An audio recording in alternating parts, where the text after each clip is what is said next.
deeq caawimo ah oo isugu jirta bariis, daqiiq iyo saliid ayaa waxa soo gaarsiiyay dadka xoolo dhaqatada ah isla markaana ay abaaruhu saameynta badan ku yeesheen ee ku nool qaar kamid ah deegaanada galbeedka gobolka Sanaag iyo gobolka Sool. Hay'adda Taakula Somaliland Community waxaana ulajeedka deeqdaas ka warbixinaya Cumar Jaamac Faarax, madaxa Hay'adda Taakula Somaliland Community. wiiga waxaanu joognay meelo kamid ah gobolka Sool iyo Sanaag degmada Ceelafweyn waxaanu cunto qaybin ka bilownay meelaha ka mid yihiin Dhaban Faraxal Xabaalacas oo ka tirsan degmada Bogays iyo deegaamada Dararweyne Beerweeso Garabcad Qaliyaqa Godcaanood iyo Ceelafweyn runtii raashinadaasi waxay ka faa'iideysteen dad 800 qoys gaaraya runtii ilaahay subxaanahu wa ta'aala waxaan rajaynayaa inuu ajri iyo xasanaad ka siiyo laba qolaas oo kala bixiyay guddiga taakulaynta abaaraha ee jaaliyadda Somaliland ku nool Washington DC metro area marka raashinka waxaan u qaybinay jeeda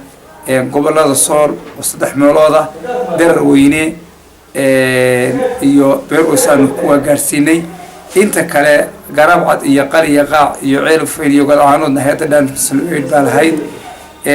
ilaahay waxaanu ka rajaynayaa ummadda naxariis iyo raxmad uu siiyo dhulka abaar baan baa ka jirta baahiduna ma yara biyo la'aan baa jirta cunto la'aan baa jirta daaq la'aan baa jirta dadku waa marba dhinac baa loo guuraya loo hayaamaya loo kala cararaya xoolaha badankooda way baxeen insha Allah ta'ala dee shacab cid kasta oo maqlaysa inay gacan ka geysato shakhsiyan ha noqoto ama cidaha kala la kaashato in dadka waxa la soo gaadho rajeynaa. sidoo kale waxa iyaguna dhankooda ka mahadnaqay deeqdaas mas'uuliyiinta deegaanadaas la gaarsiiyay raashinka caawimada ah iyo qaar kamid ah dadka la guddoonsiiyay deeqdaas. bismillaahir rahmaanir rahiim marka hore ilaahay baa mahad leh irsaaqdatan raashinka halkan noogu keenay mar labaadka waxaan u mahad celinayaa hay'adda Taakulo oo fulinaysay iyo hay'addii fankan bixisay oo Danish Muslim Aid la yiraahdo ayaan mar labaadkana u mahad celinayaa deeqda ayna soo gaarsiiyeen guddoonay runtii baahidu way badan tahay 8 qoys baa markii hore loogu talagalay 160 qoys baanu gaarsiinay aniga ku hadlay magii guddoomiye ku-xigeenka Dararweyne halkan waxaanu ku qaybinay 103 oo ay soo direen guddiga taakulaynta abaaraha ee Washington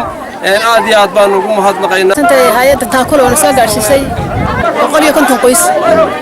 aad iyo aad baan mahad ku celinaynaa ilaahay baa mahad leh waana soo gaadhay jaaliyadda Mareykanka muslimka islaameed soo dhiibeen 50 qoys bayna soo gaadhay maxay hayteen raashinkeedu Axmed Mursal Askar TV-ga caalamiga Universal Ceelafweyn.